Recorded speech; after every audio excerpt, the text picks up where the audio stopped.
Now we shall begin. You should answer the questions as you listen, because you will not hear the recording a second time. Listen carefully and answer questions 1 to 4.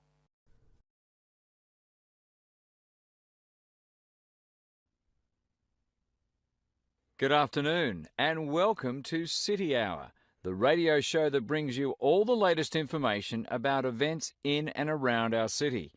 Today we have with us Cynthia Smith, who is heading up this year's City Fair. Cynthia, would you start by giving us some of the basic information about the fair? Where will it take place this year? I'm glad you asked that question because I know most people will be expecting the fair to be at the fairgrounds as usual, but we've had to change the location this year due to some construction work.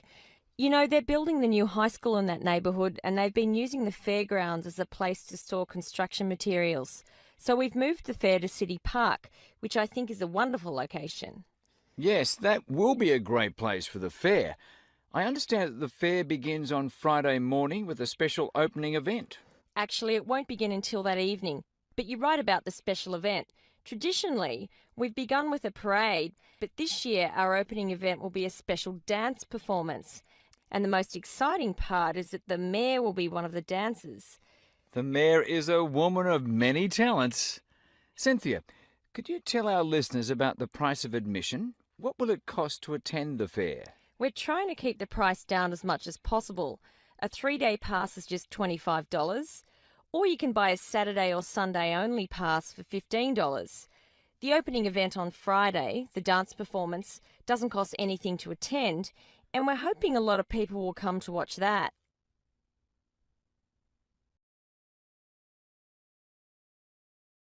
Before you hear the rest of the conversation, you have some time to look at questions 5 to 10.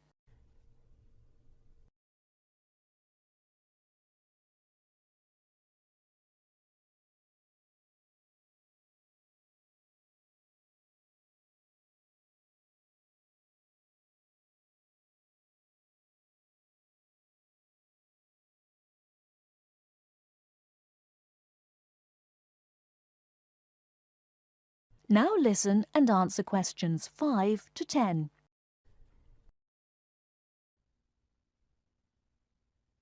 Could you tell us about some of the events planned for Saturday and Sunday, the main days of the fair? We have a lot of exciting things planned.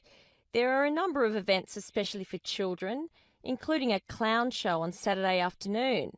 On Saturday evening, we've got an event that can be enjoyed by the whole family, a concert by the lake. I'm sure that will be a popular event.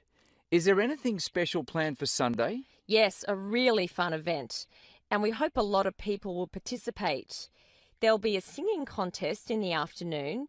It's open to everyone at no charge. It doesn't matter whether you're an experienced singer or not. If you've always dreamed of singing on stage, this is your chance. That sounds like a lot of fun. I think it will be.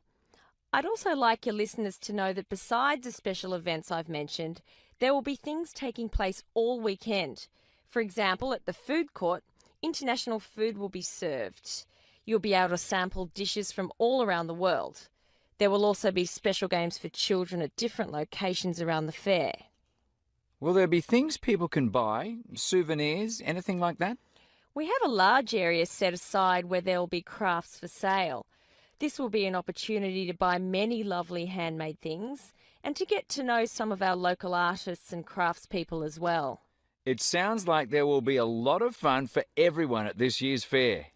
Thank you for sharing the information with us, Cynthia. Thank you for inviting me.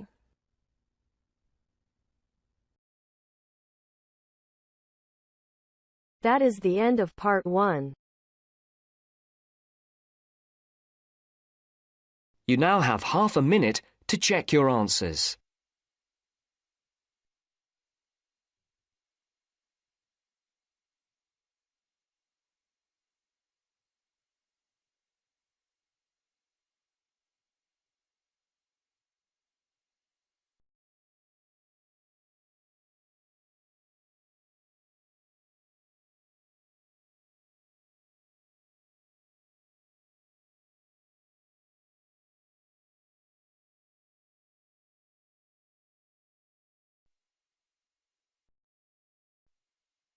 Now turns to part 2.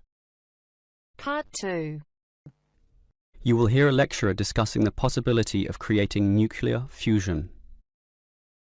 First, you have some time to look at questions 11 to 15.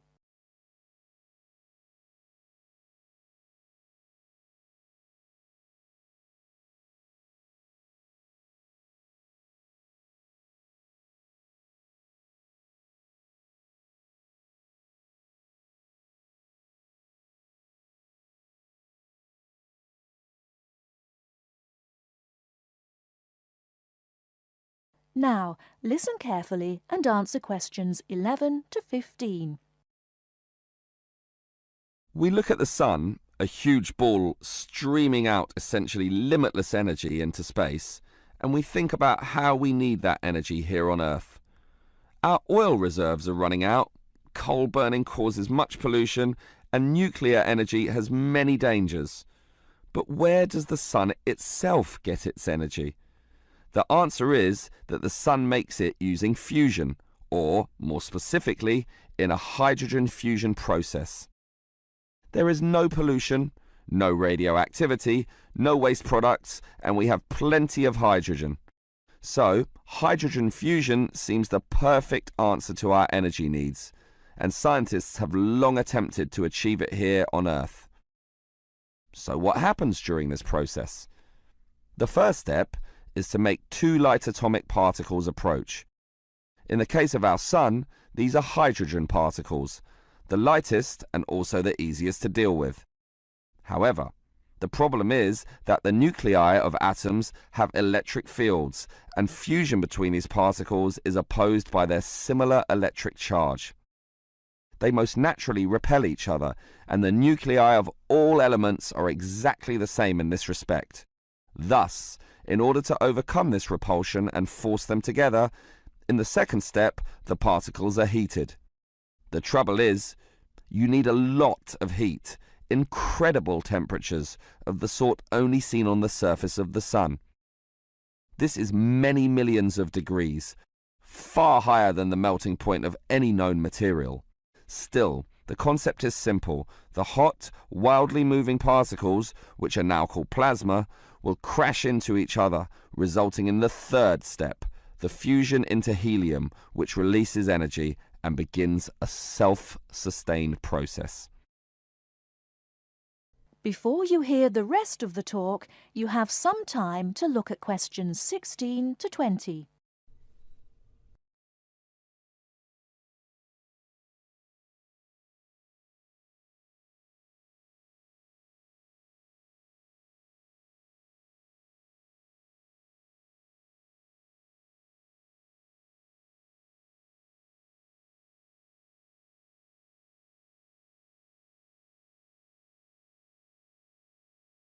Now listen and answer questions 16 to 20. So, we know how fusion works. Thus, the big question is, can we create it here on Earth? We actually have the technology to superheat hydrogen into plasma, but no container on Earth can deal with those temperatures. Thus, we need to confine this superheated material so that it doesn't touch anything. For that, we need a special reactor, and most research has focused on an apparatus known as a tokamak system. That's Tokamak, an acronym from some Russian words meaning toroidal chamber with magnetic field. It's an apt name, since a very powerful magnetic field is used to confine and suspend the super hot plasma in the air so that it doesn't touch anything. This is possible only because this plasma has an electric charge, which interacts with the magnetic field. Of course, the walls of the fusion vessel will still get hot, very hot, and to avoid being melted, they must be cooled with a cryogenic system to intensely low temperatures. But now we are faced with the second problem. If we are to draw power from this system, the reaction must be continuous and controllable. However, when fusion begins, the plasma becomes unstable, and at these temperatures, that is a very serious situation. If we lose control, a disaster could result. Despite the obstacles, in 2010, a European device managed some success, but needed far more power to generate the fusion reaction than that produced from the fusion itself. Obviously then, it was not useful as a power source. More to the point, this system could only sustain a fusion reaction for a fraction of a second, yet, to self-sustain, the fusion needs to run for at least 10 seconds. And the future looks bleak. Unfortunately, most scientists predict that many decades will have to pass before fusion power can become a practical reality. That is the end of part 2. You now have half a minute to check your answers.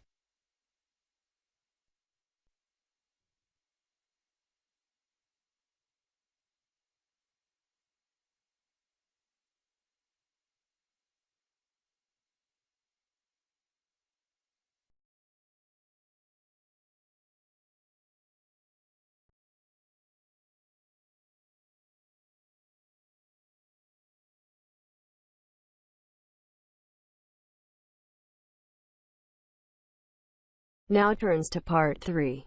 Part 3. You'll hear a tutor and a student discussing transport. First, you have some time to look at questions 21 to 25.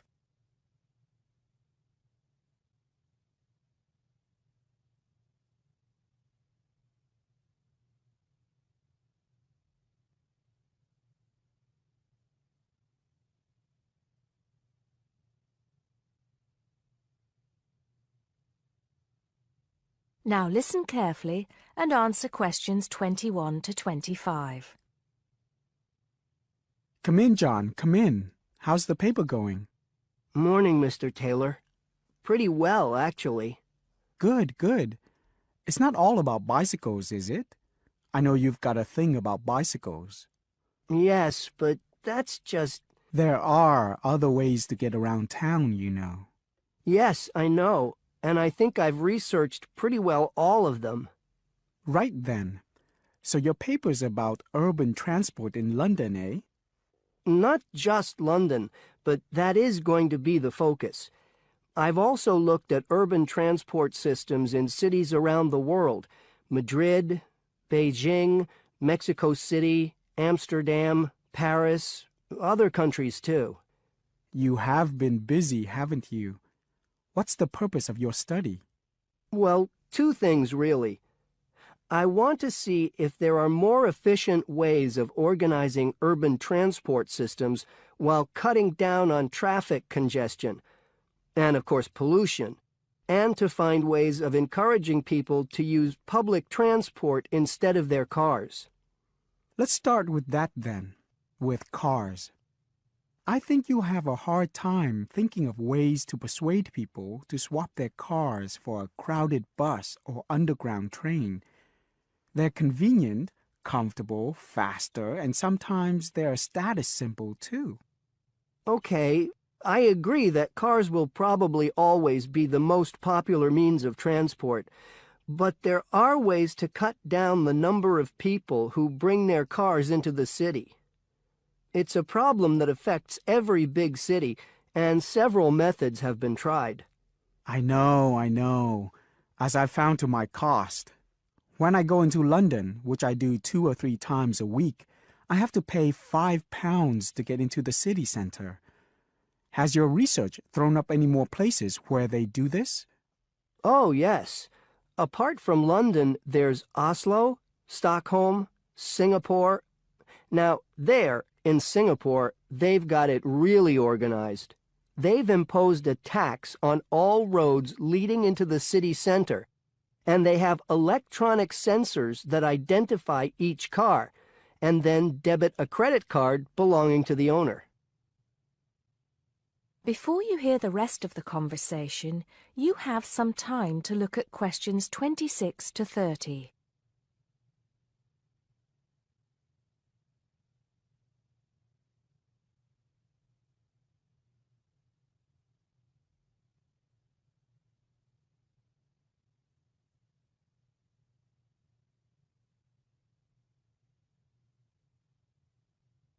Now listen and answer questions 26 to 30. And other cities, instead of charging motorists to come into the city center, have tried other measures. Such as? Well, in Athens, cars are only allowed to go into the city center on alternate days, depending on their license plate number. In Bogota and some other Latin American cities, such as Quito and Sao Paulo, they've developed what is called a BRT system. A what? A BRT system, a bus rapid transit system. People leave their cars outside the city and take buses, which have special express lanes into and through the city. It's been so successful that they're trying it out in Mexico City, Beijing, Seoul, and Taipei. And other cities are pedestrianizing more and more areas of the city center. I see. How have these measures affected traffic congestion and pollution levels? In most cases, it has led to a reduction in the number of cars entering the city center. Certainly in Singapore, where it's now much easier to move around the city and the air is much cleaner than most other cities in that part of the world. London too, I believe. I can give some facts and figures if you like. Please do. In the first year after the tax was introduced, the number of people using buses to get to the city center rose by 38%. Really? 38%? Incredible! Yes, and the number of cars entering central London dropped by about 18%. There's more. The number of people using bicycles and mopeds went up 17%. I knew we'd get to bicycles at some point. Well, yes. In the city, the bicycle has a lot going for it. You can avoid traffic jams, there are no parking problems, they don't pollute, they're cheap to run, and they don't cost very much. Oh, and here's another fact for you. You can fit 20 bicycles in the space needed to park one car. Well, I never. But I can't see it catching on. Besides, we seem to be getting off the point. Not at all. China, Japan, and Holland have all integrated bicycles into their urban transport systems. In Holland and Japan, they've got special parking areas for commuters who get to the station by bike, and Japan has even built multi-story parking facilities for bikes close to railway stations. Then look at America. In New York, delivery services use bicycles because they can deliver messages and small parcels far more quickly and at much lower cost than cars or vans. Even the police use bicycles. In fact, in about 80% of the towns in America where the population is around 500,000, the police regularly patrol on bicycles. And they have proved to be effective because they can reach the scene of an accident or crime faster and more quietly than officers in patrol cars, making a lot more arrests per officer. Well, you do know your bicycles, don't you? But I do need to hear more about the public transport system and what's to be done about that. And I'd like you to look a bit more into the economics of it, how much it will cost to improve the situation, and so on. Okay? Right. See you next Tuesday. Yes, next Tuesday. Bye, Mr. Taylor.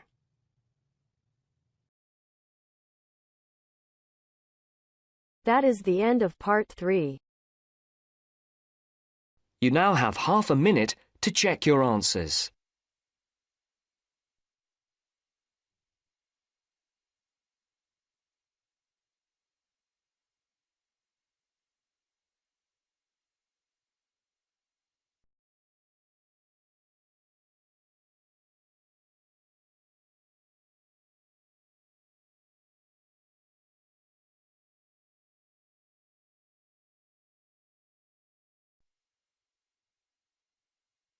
Now turns to part 4. Part 4. You will hear a lecture about sports. First, you have some time to look at questions 31 to 40.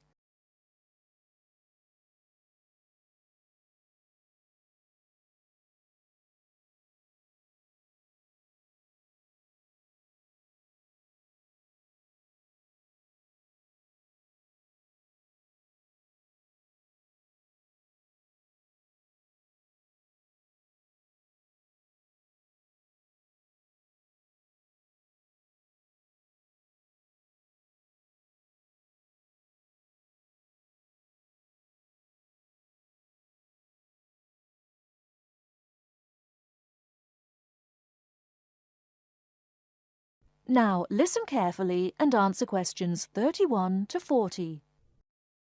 Not all people like to work, but everyone likes to play. As sports help people live happily, they help to keep people healthy and feeling good. When people are playing games, they move a lot. This is good for their health. Having fun with their friends makes them happy. So all over the world, men and women, boys and girls enjoy sports. Since long ago, adults and children have called their friends together to spend hours, even days, playing games. Sports usually take a variety of forms. Organised competitions, which draw huge crowds to cheer their favourite team to victory, athletic games, played for recreation anywhere sufficient space is found, and hunting and fishing.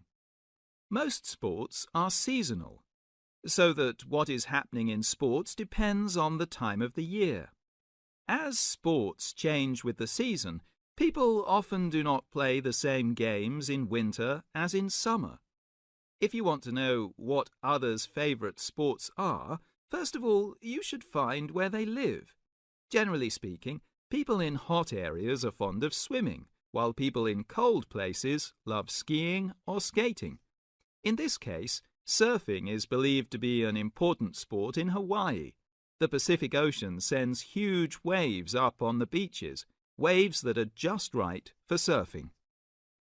Some sports, including wrestling, boxing, horse racing, etc., are called spectator sports, as the number of spectators greatly exceeds the number of players in the game.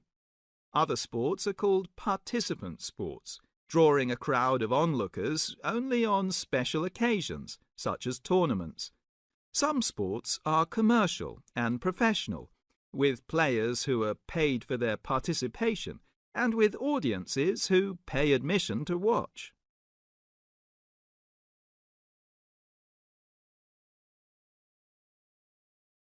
That is the end of part 4.